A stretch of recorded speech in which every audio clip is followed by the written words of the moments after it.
Good evening and welcome to Real Talk with Shawn, everybody. This evening, I have the pleasure of speaking with Greg Andra, and we're going to be discussing relationship struggles.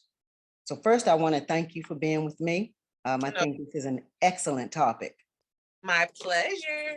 Yeah, I mean, relationships are a hard thing. And so when we say relationship struggles, that is definitely a real thing. Wouldn't you agree? Most definitely. So my first question for you this evening is, have you ever been in a long-term relationship to even say that you have relationship struggles? I have actually a whole marriage. So you were married? I am married. Okay. Oh, so you are married? Yes. Happy marriage? No. I'm 5 months separated. So you're separated. So, yes. All right. So that means that there have been some struggles. Now, up to the separation, was it hard? Was there I mean, it had to be something because that's what made you get separated.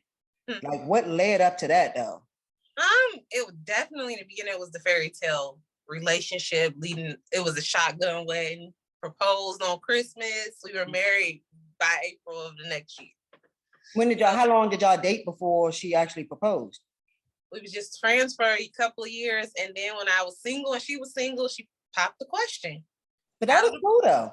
That's cool because y'all were actually friends first. Do you think that that's an important thing, like to be friends first? I think it's important, but it still changes even if you're friends and you're in the same, when you get in the same spaces, when you get to know the person for real. That's true. That's true. So, okay. So y'all were friends first. Did you see any red flags as a friend? I did. I did. So what made you, I mean, of course, that's in hindsight now, but what made you decide to pursue a relationship knowing that you saw red flags as in the friendship? So I saw the red flags in a friendship, but I thought that it was just like I was an exception to the case. I know I'm pretty sure a lot of women say that you're an exception to the case. So when you say you thought that you were an exception, meaning what? Like an exception to what? Because she always would tell me how much she would want me as a wife and how much she would want to date me. But drinking was a problem for me. Like, I don't want to date someone that drinks. So when I'm working on my drinking, I wouldn't drink if I was with you. I believed it. Only to have married a person, they showed me their truth of being an alcoholic. Right. She wasn't an alcoholic because she drinks top shelf liquor. Oh no, you're an alcoholic if you're an alcoholic. Period. Sorry. I'm sorry. Sorry, not sorry. She said that she would stop for you. For me. That's do you believe that that's a red flag within itself? Now, yes. Right.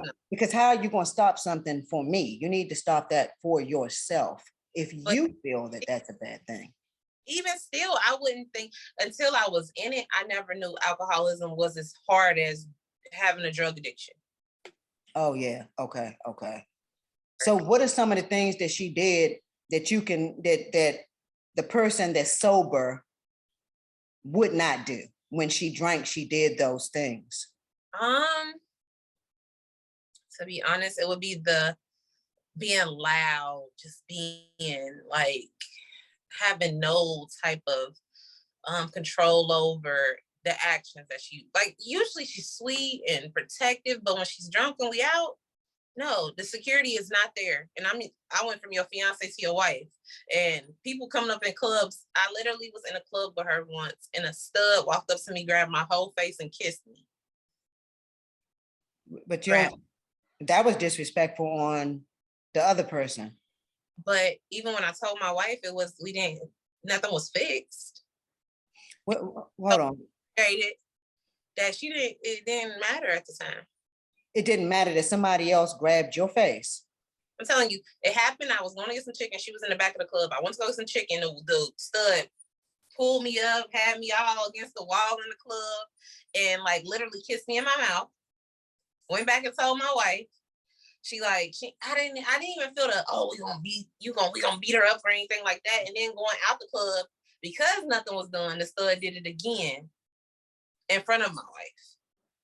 And still nothing happened. So we know that was disrespect, period. So would have been the best situation for you? Like, what did you expect from her? Or what did you think, how did you think she should have reacted? I feel like at least some words should have been said. Now, I Okay. don't want to resort to violence because we're in Atlanta. We don't know, we're in a different city, but words should have been said. Mm-hmm. And I felt like the other woman had one up on my wife because not only did you do it once, you did it twice. Mm-hmm. And I need to be violent, but I'm like, who gonna have my back? And I'm with my wife. I didn't even feel like that. Right. So you weren't protected. So you did not feel protected in that and that was a big problem in our relationship. A lot of stuff, just not feeling protected. Like I feel like if you giving off the masculine, and this is not to have gender roles in a lesbian relationship, but if you giving off that masculinity and you want me to be submissive to you, what are you doing to make me feel the need to do that? Mm-hmm. And what does that consist of to you? What would those things consist of as far as being the masculine person? What would you, as a woman and a feminine woman, expect of that person? Like, you gonna come through, you gonna come with guns blazing. Mm-hmm. If somebody even attempts to disrespect me. Absolutely. Right. To diffuse the situation. Like you said, it doesn't always have to resort to violence, but you got to do something. You know, that's your lady. So I mean, and you're gonna make somebody respect you, but at the same time, especially if she's right there, I mean, you need to do something to defend your woman. I do agree with you on that. And I can understand that. Did you feel like you were the problem? I was. I mean, I felt like that at one point. I felt like my expectations were too high of my wife. I felt like at one point, like I must be asking too much. Mm-hmm. I must be asking too much. And at that point, it's like, I started just letting go of my morals and what I set forth and what I thought was supposed to be a part of a marriage. I started letting those things go. And that was one thing I said when I first started, when I was with her, I said, I'm deep and I'll never want to water me down. And I felt like I started watering myself down to fit in her life. Okay, yeah. Mm-hmm. And that's not a good thing because, I mean, you can't water yourself down because now you're sacrificing who you are to be in a relationship for somebody else. Now, let me ask you, do you believe that zodiac signs play a part in our companionship, in our getting along? I definitely believe that. So go ahead. I believe that, but then I thought it was a plus that I was marrying my sign. Okay. We had similarities, but for us to both be Virgos, we had so many differences. That was the weird part. But I also that it comes from your upbringing. Absolutely. So therefore, it may play a part, but then there's also the sense of we are, part of what we come up from. So that plays a big part in it. And therefore that would negate some of the fact of the zodiac. Not to say it doesn't play a part, because I do believe it plays a part in the personalities of us. But exactly. Part of it is our upbringing. Because if you're just not a compassionate person, or you're just not empathetic or caring or protecting, those are things that doesn't have anything to do with a sign. At all. Yeah. And I feel, now that I'm out of it and I've been away from her for 5 months, I realized that there was a broken child living inside of her that still needs to be nurtured.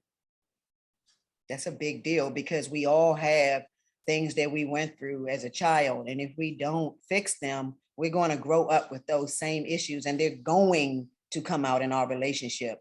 Because, I mean, that's just a piece of us that we never grew up from.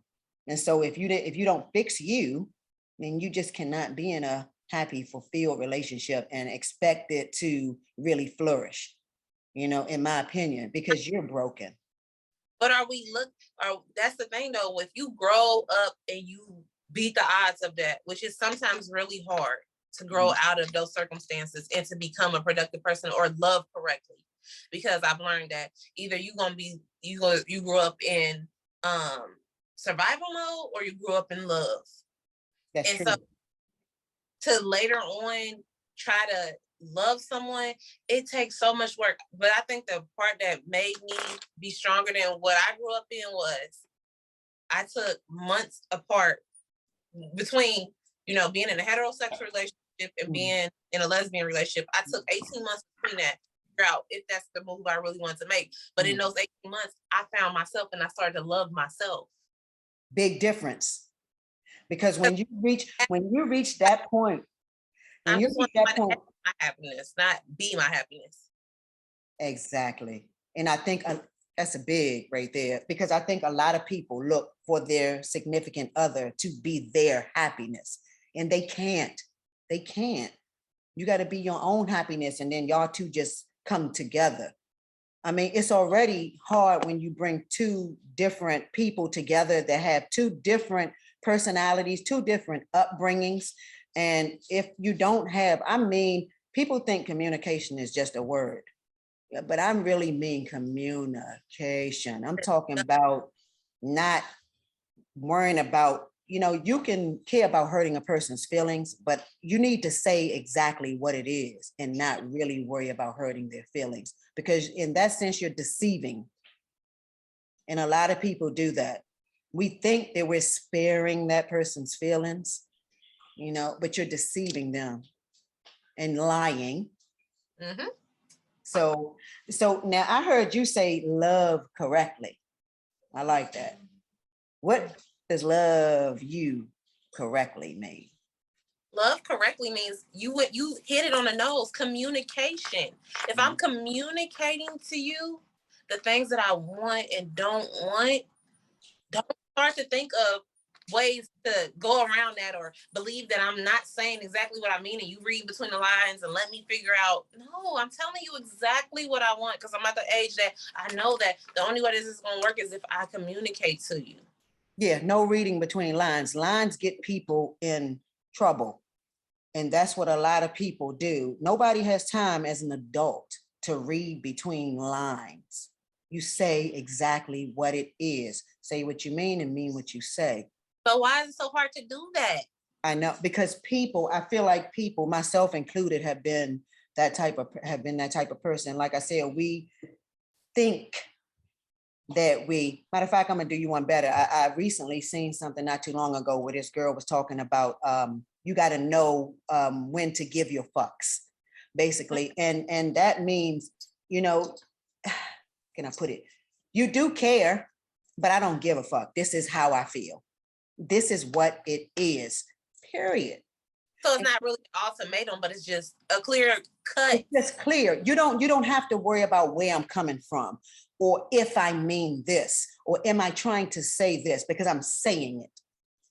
And some people don't know how to deal with that. They say they want the truth, but when you give them that, they can't take it, But I'd rather be one of them people that deal with the truth, because then when I get over my feelings or whatever emotions I want to be in because you gave me the truth, respect for that person kicks in, because you were honest. And once you lose respect from being deceitful and lying, you can't gain it back. You can't. And I know, because I've been that person. I was the liar. I was deceitful. So I know that. And I know now that's not good in a relationship. You cannot do that in a relationship, because you're deceiving that other person and you're looking right at them, telling them you love them. And I think that people don't understand what love really means. Yes. And we all have our own definition of love. But learn my definition of love. That's a big thing. Excuse my dog. That's a big thing. So do you believe in the love languages? I definitely believe in the love languages. Like I'm a hopeless romantic. I believe that life is unicorns and rainbows. So yeah, believe in love languages. And mine are number one is words of affirmation. Like all I want you to do is let me know that I'm doing a good job. And if I'm not, let's communicate that so we can fix it. Because I'm all about fixing. I'm all about fixing. Right. And come from broken relationships and broken homes. So you're not going to be a total fixed package when you get in my hands. But let's work on it.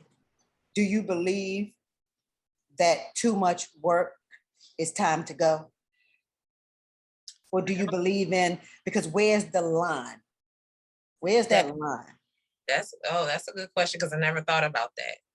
Yeah, because I'm learning, that it should not it takes work because like I said earlier, you're bringing two different people together, two different personalities, two different upbringings, especially at an older age. We're not teenagers anymore. And so when you do that, that is going to take some work because I'm learning you, you're learning me. There's 30 something, 20 something years of learning to get to do. But at a certain point, either, you know what I'm saying? Like, it's not called giving up. People need to know when, this isn't working. I never thought about that. Yeah, you got to know when, because you can try till you're blue in the face. And we may not be meant to be in an intimate relationship together because we can't get to this point. We're constantly doing this. Why challenge that instead of just, I guess it's a scary thing. Like we see it not working, but it's like, I want it to work so bad. That's it, right? Their emotions are a mother and emotions hurt. We don't want to fail. You finally got the one that look good, they smell good, they have good hygiene, so you want to make that person. And when you see their flaws, and especially women, feminine women, period, but feminine women especially, because you're nurturers and you want to fix it. They become your child. That's the truth. That is 100% the truth. Yeah, and a relationship can't work that way because that person has to come in the relationship fixed. You know what I'm saying? Seriously, in order for it to really be a fulfilled relationship where both people are getting what they need and deserve from each other. So when you were in your relationship, did you express to your wife your feelings? I'm not talking about out of anger, because when we get mad, it comes out different than when we're vulnerable. I think that where I lost it was in the beginning we were friends, so I thought she was listening to everything I wanted and everything I expected out of a relationship. So when we got married, I thought that would happen. Those things would happen. You heard me. We were friends. You saw me in the worst. And so if you saw that, how could you be that same person? Because in those moments when I would call you crying about my previous relationships, I would never be that person. I would never do that to you. Only for us to be married, and you've hurt me worse than anyone has. Because she had all the ammunition. She had all the ammunition of what not to do. Yeah. But and she had it, but did not use it to her advantage because y'all had a friendship. She saw you crying about your previous relationship, so she should have had it in the bag. But what I think is that we think we want something, and then when we get it, you realize that you really don't want it. Because in my mind, I do believe that it should not take that much work for a person that you say that you love and that loves you to get it right. Mm-hmm. And the person that feels like that other person isn't getting it needs to know to walk away. Because you're hurting yourself constantly asking for something and something and something, and they're not doing it. And that's the truth. And you need to know when to walk away. We're married. This don't work because we're married. Yep. Man, what does it matter if you was dating or married? Yeah. It does matter. I do believe in a marriage that, when it's a marriage, you will give it everything that you have, because nobody, I would like to think, unless it's arranged, you get into a marriage thinking of an end. That is the reason that we marry, to want to die, to death, till death do us part. But so I do believe in kind of putting a little more effort into that as opposed to just a relationship. You say that I'm moving on to the next one. It's not working. Bye. I'm sorry. To me, I went from a friend to your fiance to your wife. Now that day when we said I do, I swear a light bulb went off in my head, and I said I got to do everything that I think a wife would do. So even if we argue, I'm gonna be first to apologize. Even if we argue, I'm going to be the first to fix it. But I think that everyone I've been with expects me to always fix it. And that's not good, because what about you? It takes a toll on me. Right, exactly. And now, like I heard you say, you know now that it's not that type of party.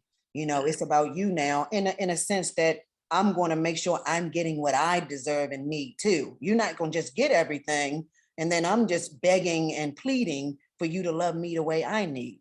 It's Because that it begging. goes both ways. It's the begging part for me, constantly begging. Yeah. And if you watch me break down, because I did it in my marriage probably like 3 times, I had total breakdowns, crying, where I'm literally begging, why don't you just love me? Like, why don't you just treat me the way I want you to treat me? Right. To watch me fall to pieces and not be able to fix it. Like, I remember it was my birthday weekend and we was away and I just cried. Like, right now, I just want my mom here. That's what I remember crying and saying. I just want my mom here. It's my birthday weekend. It's horrible. I just want my mom here.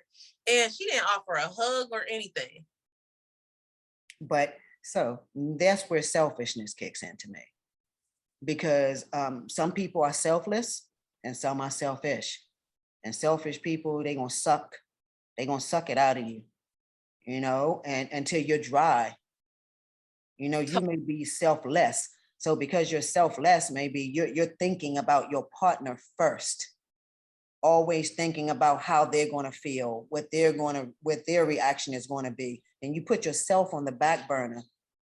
And that's okay to me, in my opinion, when the other person is doing the same thing. Reciprocating that.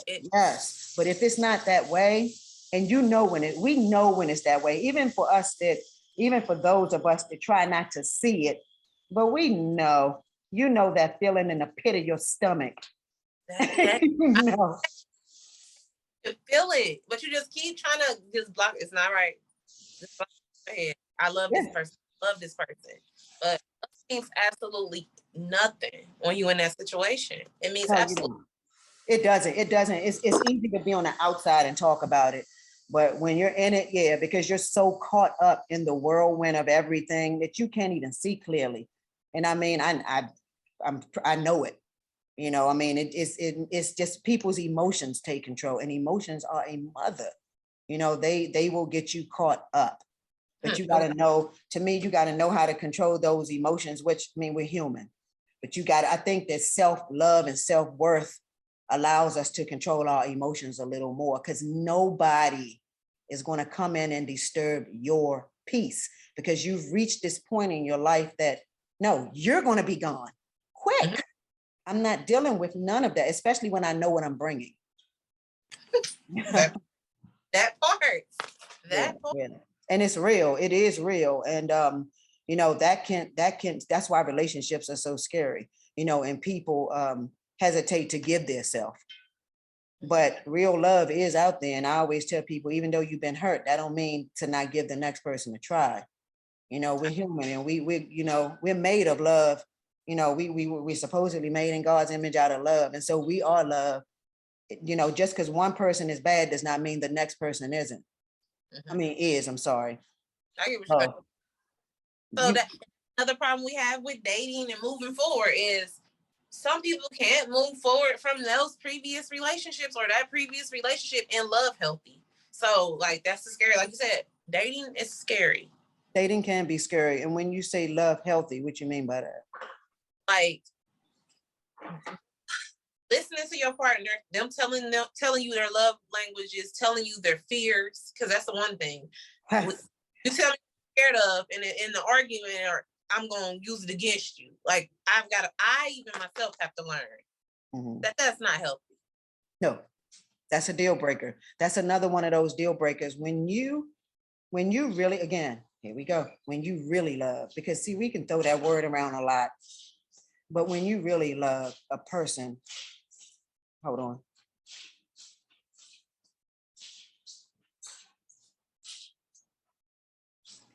When you really love a person, you don't take them through stuff like that. You don't throw stuff back up.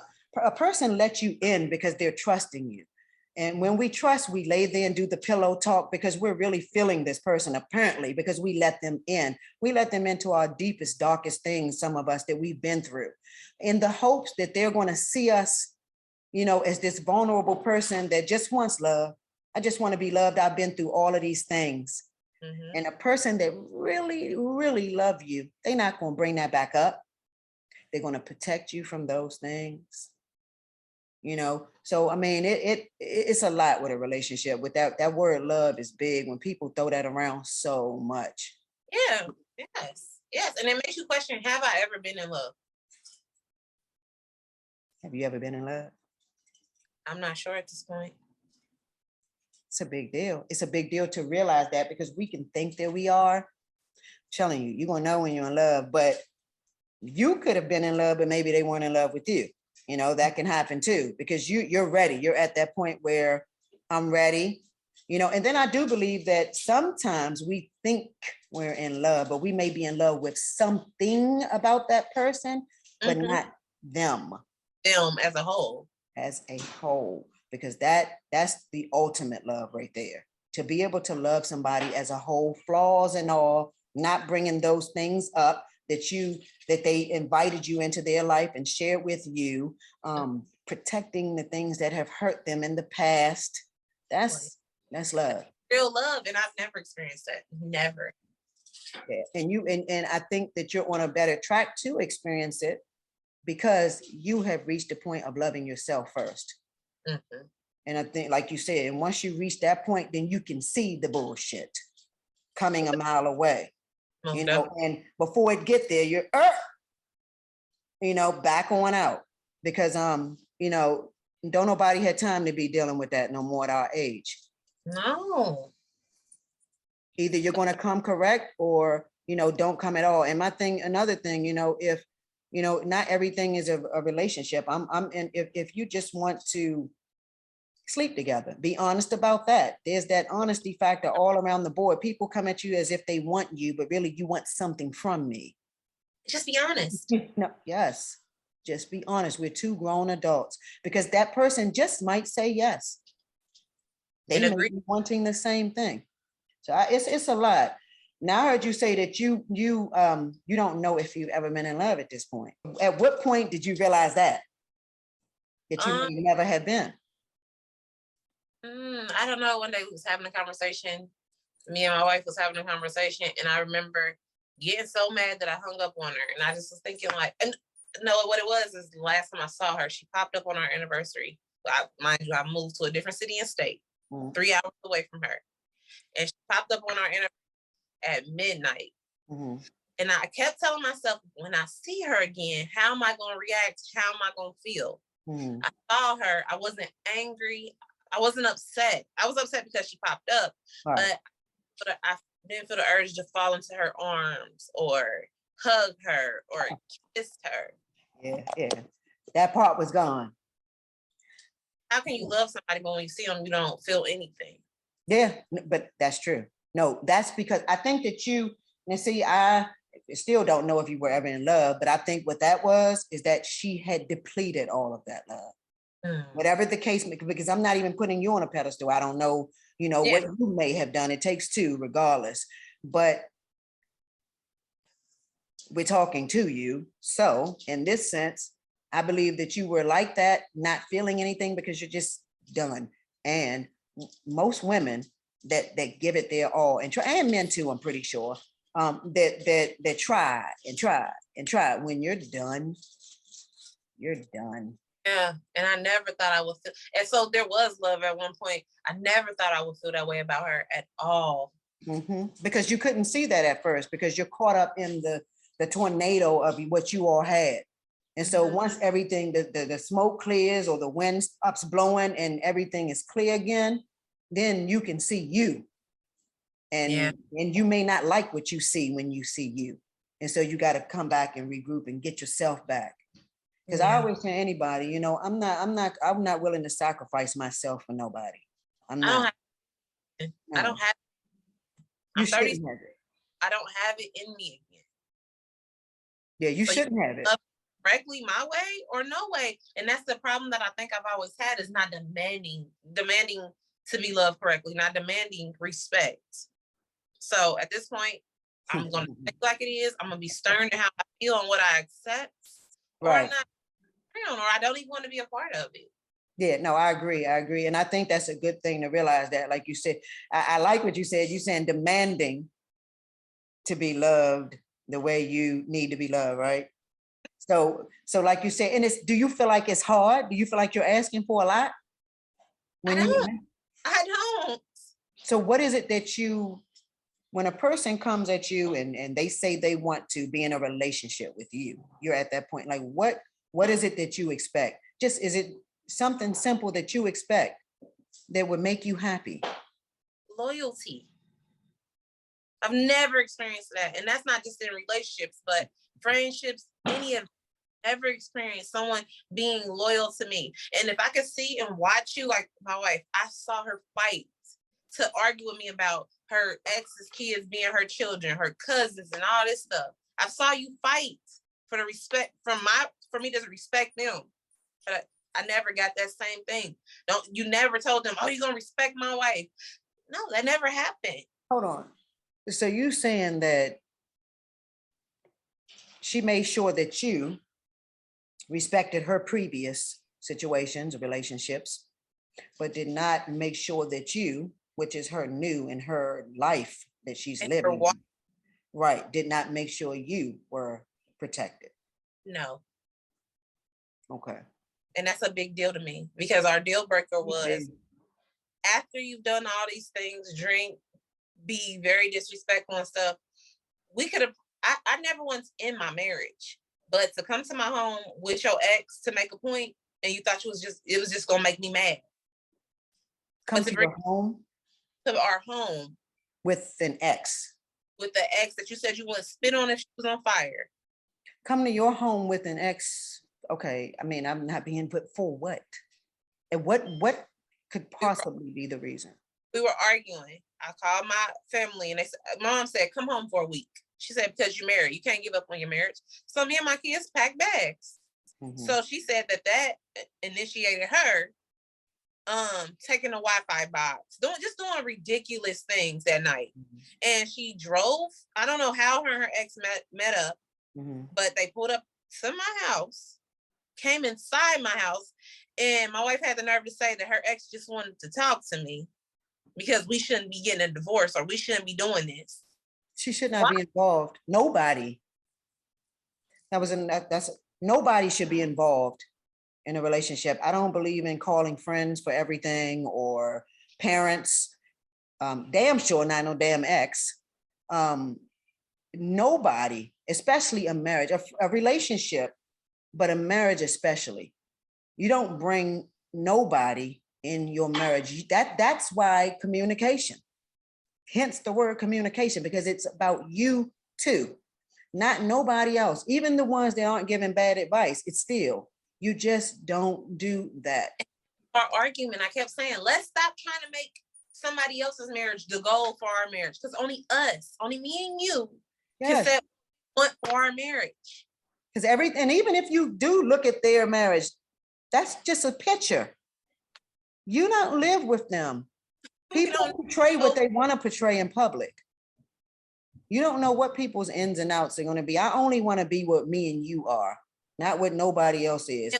We figure this out.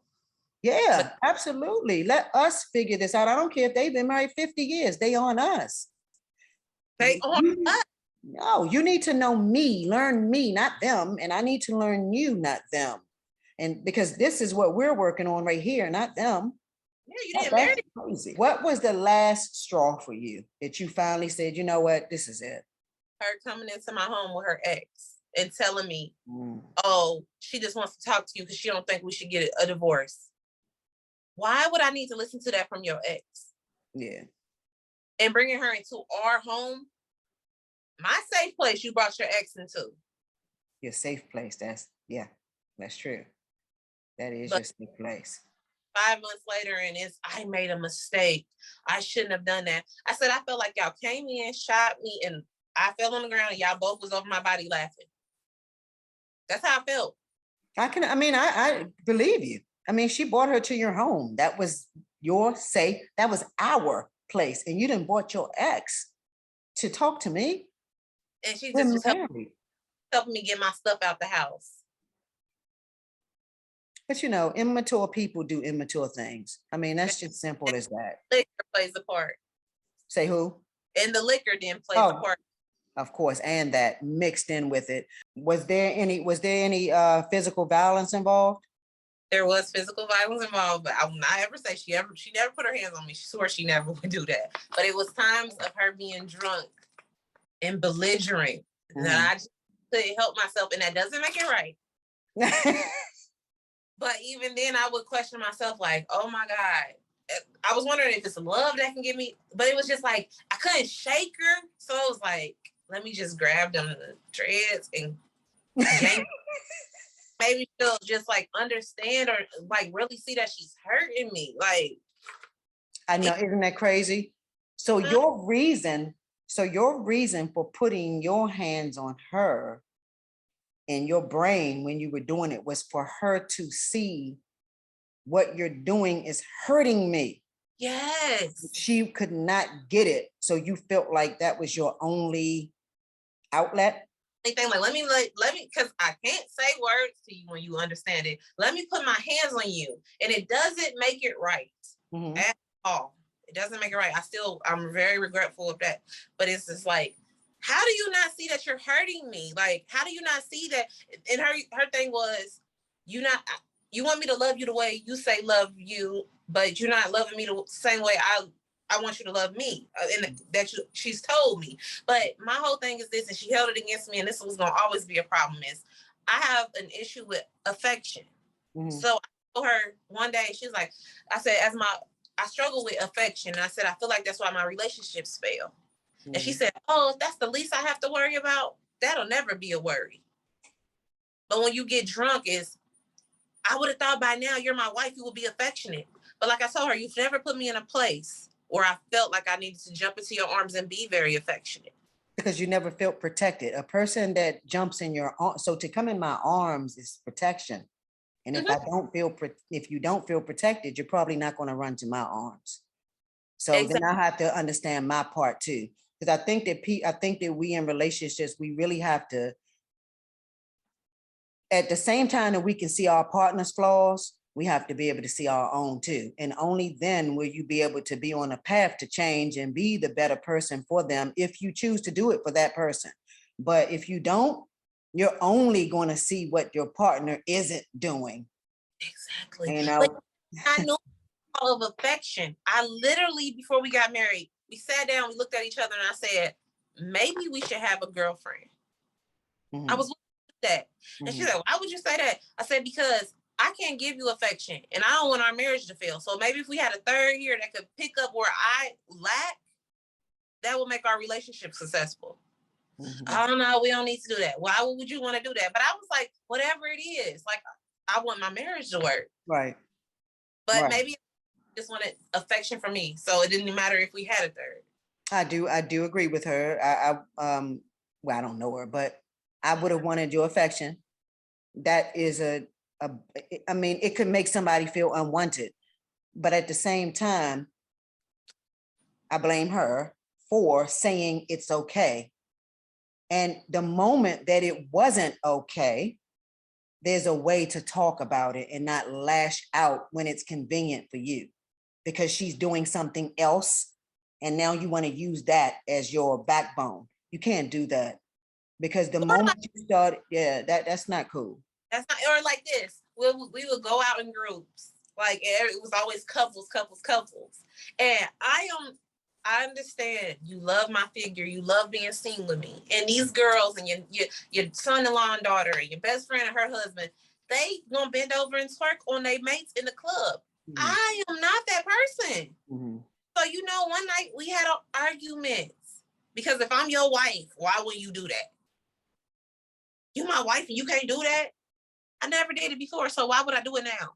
But this must have been love because I went home, got in the tub, and Googled twerking. So next time we go to the club, I'm gonna try this twerking thing. But it's stuff that's small, just like that. Because I mean, that matter. Because that's still is that's funny because that's still showing you give, trying to do everything it takes to make you happy. And again, I'm not saying, because if she was to ever see this or anybody else, it's not about putting you on a pedestal or saying you did nothing wrong. And I shouldn't have to explain that, but people are ignorant. And so it's not saying that you did nothing wrong. We're simply speaking about situations or certain topics or instances. And if there was a time that we were talking and you told me you did something just as you did when it came to putting your hands on somebody, I didn't even have to say it. You had already admitted your own flaws and faults. And I think that that's a big thing to do. Still feel bad about that because that's not my personality. I don't hit people. So and yeah, you know that was one of the biggest ones. The moment that you had that feeling overcome you, where you wanted to reach up and use your hands for something that wasn't feeling good, was the day you should have walked away from her forever. Yes. Because all it did was happen again. Yeah. Because I think that's taking things, especially for those of us who, like, that's not in your character, like that's not your normal. Some people are they fight, and it's like they eventually grow up, hopefully, and they stop doing that, but that was part of who they were. So when they go back there, it's like, damn it, you took me back to who I used to be. Mm-hmm. But for people that are not like that, and you go to that point, they have completely taken you out of your element. I don't even hit my kids. My kids have never been hit. They're 15 and 9. But I felt the need to go hit a 41-year-old. Exactly. All because basically that was you crying out, love me, love me right. And but you know what though? The thing about it is that you live and learn and you're out of it, because some people, and I know several that are older, that stay just because of the marriage or the paper or people, because you don't want people to see that you broke up. But Shawn, look, miserable. I said it may look good to everybody because everybody said, y'all look so happy. Y'all look so happy. Yeah, we looked, but how did it feel? Yep, and that's what people don't see. They don't see the door when that door closes and you go home. They see you out in public laughing and smiling. Dressed nice. That's what they see. The recording when she gifted me with something. And I realized that sitting back, I said, yeah, it's a million females that would love to be in my shoes. Oh, least of their worries is a drunk wife, but they can have everything they want. I shopped every day. I had a beautiful home. All that stuff. I had to downsize drastically. But I would do it all over again for my sanity back, and I've gotten that back.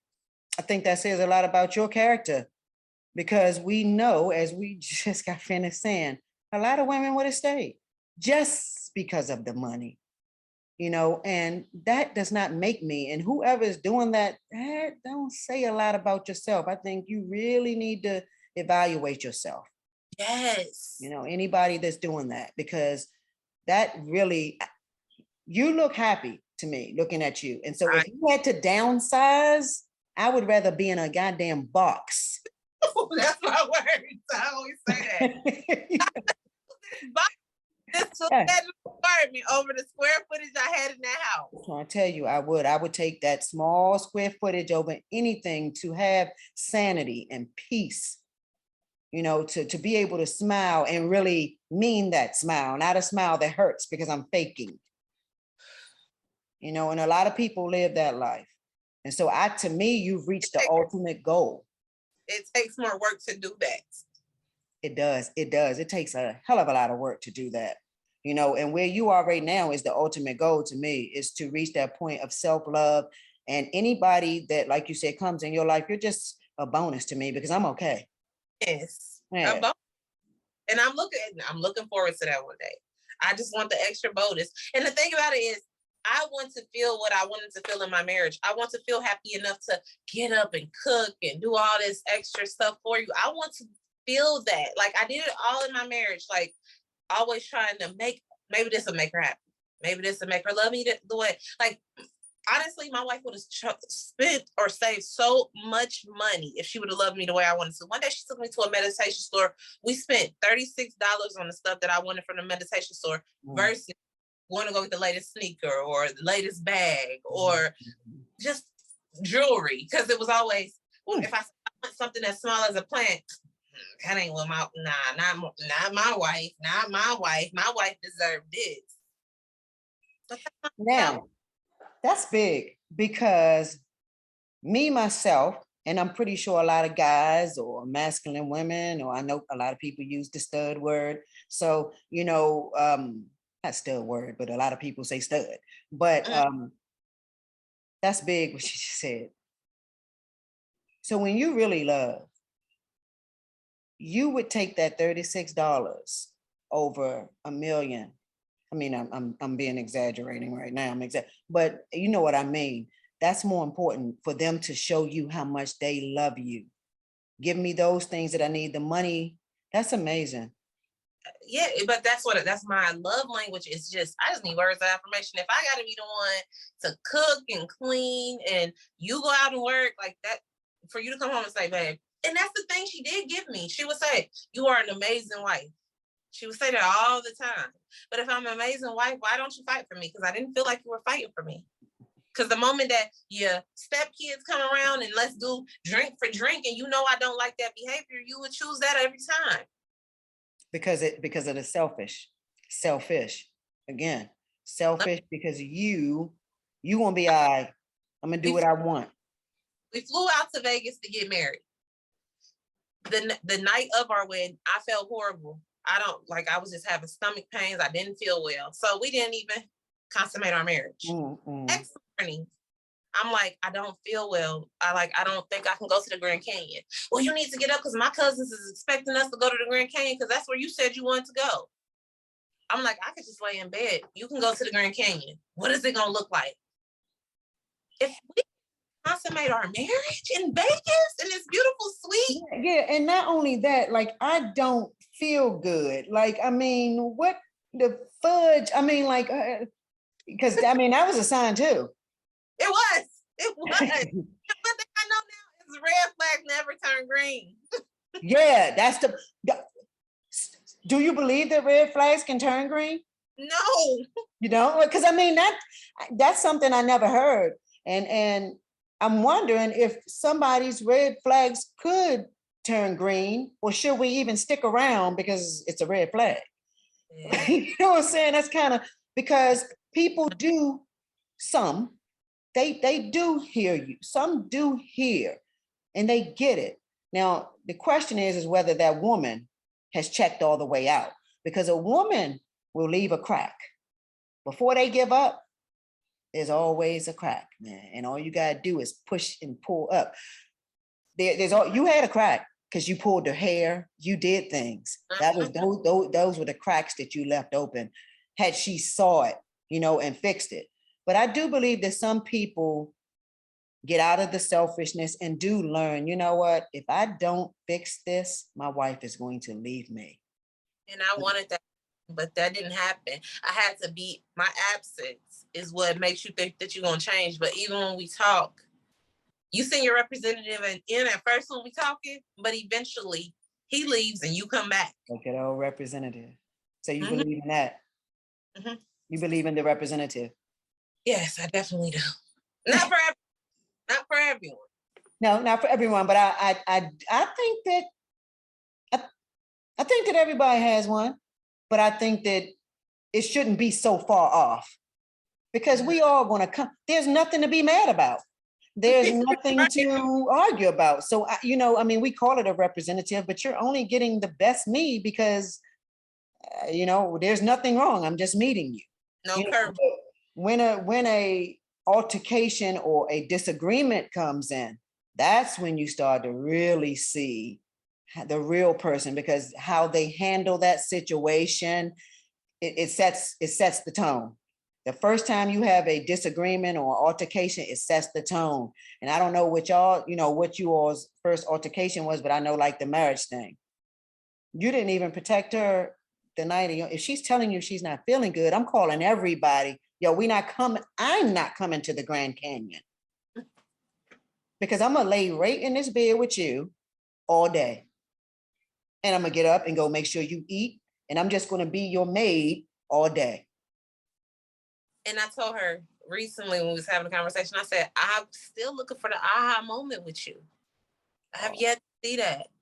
Yeah, yeah. I mean, I know that happened. I know my wife say the same thing about that, because I didn't, like I said to her, I never got into a marriage for it not to work. But I think that, the only thing that you can do at a certain point, a person that really wants to change and really wants to be the best they can be, not the representative. I'm talking about, be the best they can really be.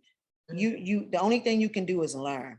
You learn from those situations, and hopefully when you get another chance, if ever, you do right by it. And not to say you're not going to fall short, because you're human. You're human. But, right, but you really hear and really listen to that person that you say you love, because we really don't be loving. We really don't. We love. We think that we love, because love, that 4-letter word is huge. It takes a lot, and not that women do it right all the time. I think that women are nurturers by nature, so it kind of comes a little easier for women sometimes. But I think that other men or dominant figures or studs need to know how to reciprocate. You got to do a better job. We do, including myself. We get comfortable. Oh, yeah. Oh, masculine. Yeah, yeah. The S word, studs. They get comfortable. Very comfortable, very comfortable. Because what happens is with guys. Hello? Hello. What happened? You hear me or see me? No, I can't see you, but I can hear you. Hold on. I can still see you. You can't. What the hell did I do? There you go. What the hell I'm just gonna leave it like that. But what happens, I think, is that what the hell was I talking about? See, that's how I'm getting old. The comfortable part. Oh yeah, what happens when people get comfortable, you're right about that, because then you you stop doing what it took to get that person. Because I know that when a man or the stud or masculine woman sees that beautiful feminine woman, you will do whatever it takes to get. I mean, those small things, those small, and attention to every little detail until you get it. And then, like you said, you get favorite color is your favorite food. You do. I must say that does happen. I'd be a liar to say, you know what I'm saying, that it doesn't. It does happen. And I think that you need to, in a relationship, you have to keep it fresh. You have to keep dating, especially when you have kids, you got to make time for one another and really date each other. The same things that you did to get that woman, they still require that. They still yearn for that. And they also still deserve that, especially if that woman is doing all of the things that a man expects, or a stud, or a masculine woman expects. You need to give that back to your lady, because y'all do take care of a lot. You take care of the kids, you do all of these other things, and a real woman, and you still take care of home and make shit happen, and then the man sit there with the remote. Enough that you can do that, but don't stop dating me. Yeah, exactly. I do agree. I don't have to do that anymore. That's ridiculous. No, it is ridiculous. And I do agree with you on that. You got to do the same things that it took to get that woman, to keep that woman with you. And we, a lot of times, you get upset when a woman's done, or they find somebody else that has gotten their attention, but you're not thinking about all the months and time that they begged for you. Because most women are loyal by default. Most women want companionship, and they want to give themselves to one. And when they find that one, they will give you their all, just like you did, until they have had enough. And then, as much as I don't mess with R. Kelly, it's true. When a woman's fed up, it ain't nothing. I agree with him. I don't. Yes, it ain't nothing you can do about it, because they're done. And that's the scary part when you're done. Like, I know, it is scary. It is scary. And that's crazy because you're the one saying that. mhm. And you were the one that was, you know what I'm saying, not getting what you wanted. And you are the one saying that's scary. So it was scary for you to not feel that way for her no more. Did you feel like, why? Because of your finances or what? No, it's scary because it's like at one point I would do anything for you. Anything you asked.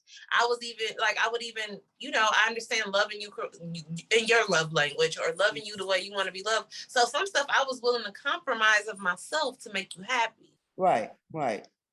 And to now it'd be like, I don't even want you to touch me. I don't want you in my space. I got hurt. And I, as much as I wanted her there, I didn't want her there because I thought the moment she walked through that door at the hospital, the monitors was gonna go off. That's bad. I know. That's bad. That's bad because that's the one person that you should call. You know what I'm saying? Hey, let me tell you why it all changed. When I first got to the hospital, I called her and I'm like, can you please make sure, like the insurance stuff, because she's military, make sure I got good coverage in the hospital. She said, yeah, I'm gonna call and make sure all that's good and all this stuff. So they take me back, they just do something where they just put a line the bone. I wake up and I call her again. I'm like, did you do what you need to do? She said, no, I never got a chance to do that because I was packing my bag just to get to you. What? So That should have been your first thing. So now you got married in Vegas. So the information you need from Vegas to get to the insurance people, you can't get to them because you had to pack a bag to get to me. Because you could have been F a bag. Let me get on the road to her and call while I'm riding up the road. That baby, not with my baby. You appear to be on that road. I'm getting on the road. You can buy stuff at Walmart. But again, everybody's thought process is different because they think the people, like I said, they think for themselves, not for you. That's the perfect thing. I'm going to use that in the future. They think for themselves. They do. You think for yourself and about yourself, but it's not about what I need to get to her. Not like I need to do this, this, this. Let me get to my wife. But you know, you're not with her no more. And that's the good thing, unfortunately, because it is a marriage that ended, that you know for a fact, like even talking to you, like you learned a lot from that. And you know exactly what you do not want, if nothing else. So definitely. How did the breakup, like when you finally like let it go, did it really break you down emotionally? It did, because it made me question me as a person. Like, how can I love you so hard, do everything that I was doing, and then the ball still dropped? So you felt like you were a problem. I felt like I was a problem. But then I also felt like, yeah, you never committed adultery in a way where you were physically with someone else. But that 1738 bottle, that Douce bottle, that was the side chick. Okay.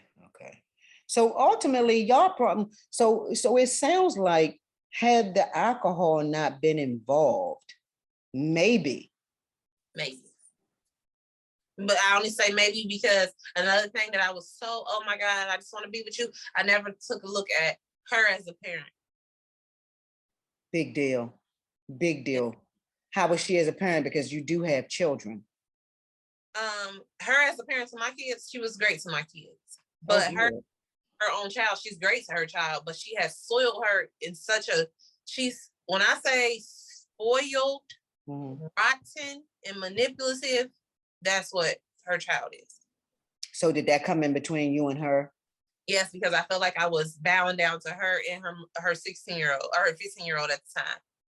Was it you being jealous of her 16-year-old because of their relationship and how much her mother catered to her, and you felt like you're not giving that to me?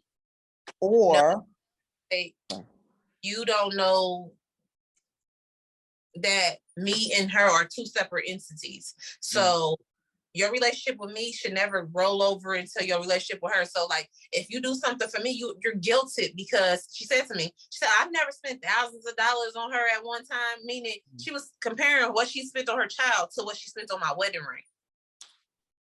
Okay. Them two, yeah, I know. They don't go hand in hand at all. Yeah. So that was a huge argument. So why do you even care? Why did you even bring up the price? Because I'm just letting you know that I have never spent that much money on one time on my child. What you trying to, okay. What do you want? A pat on the back?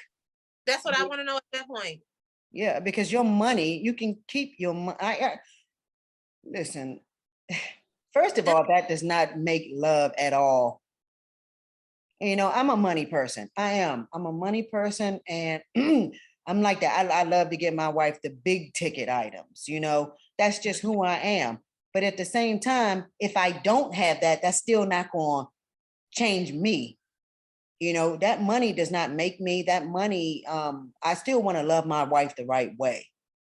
You know, not buy her everything. Not no woman is going to state if she really loves you and not your money. Because a real woman that loves you, she will take your broke ass and keep you. Do you hear me? That's a real woman. Because I mean, I already had an engagement ring. I didn't need you to upgrade and give me another ring for the wedding. I didn't need to do that. You needed to do that for the look of it.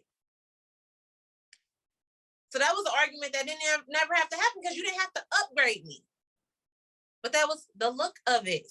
And so exactly, because people are so into that, so into what they're going, what everybody else see. You know, we look good for everybody else, but I can care less about that. All I care about is me and you. I don't give a hell. Like, I literally put us in a little box, a circle. That's what I care about. Me, you, our kids. I'm good. And we're going to love it up. Yeah. We're going to roll this bubble all over the world with us in it. But nobody can penetrate that bubble because the loyalty in that bubble is deep. You took it out.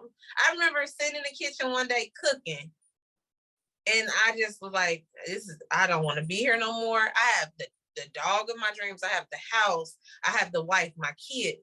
But I sat there and I said to myself, and I think she probably heard me a little bit. I said, this is supposed to be my life, but not with her. And that's a good thing, because that goes back to what I was saying earlier, that it don't mean it's the end. You just take the lessons you learn from that situation and you apply them to the next one. Yeah. Because it's a learning experience. You know, after we get over the anger and we really realize, okay, I'm going to be okay. You know, I'm starting to feel better. Then you start to see, okay, I can apply this to the next time. For those who, when you really let go, because those who still hold on to that resentment or anger, those are the ones that say, oh, I'll never do this again. I'll never do this. But not everybody's going to hurt you like that. I heard, but I know that if I was to say, oh, I'm going to work on my marriage, I'm going to be a plumber because I'm going to keep bringing O's up. I'm going to do it. I know it. So why would you even, you don't fight for me at this point. Don't fight for me because I know I'm going to keep bringing it up. And it's over. It's over. It's over. And that's a hard thing. It is a hard thing because, I mean, we get, like you said, we get content and we're used to this. And so when we're used to something, change is scary. Change is so scary. Yeah. And so that's where that comes in. But you got to go back to realizing that there was a life before this person and you were okay. You know, and once you realize that, hey, I'm okay, it's so easy to move on. Yeah, because you know, when you're first out of it, you don't think that life is going to get better.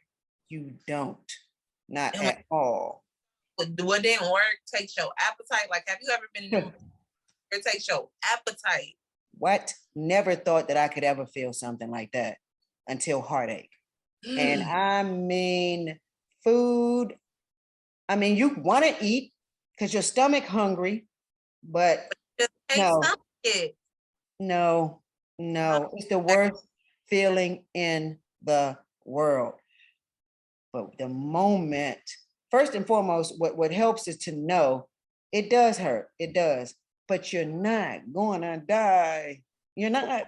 You're going to be okay. You know, and once that happens, then you're shocked that you even felt that way. Yes, I was like, what was you doing? Right. That's the crazy thing.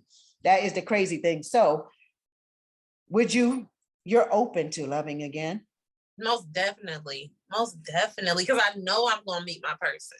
That's right. That's right. I agree. Y'all hear her? It's a good looking woman. You better come correct when you step to her.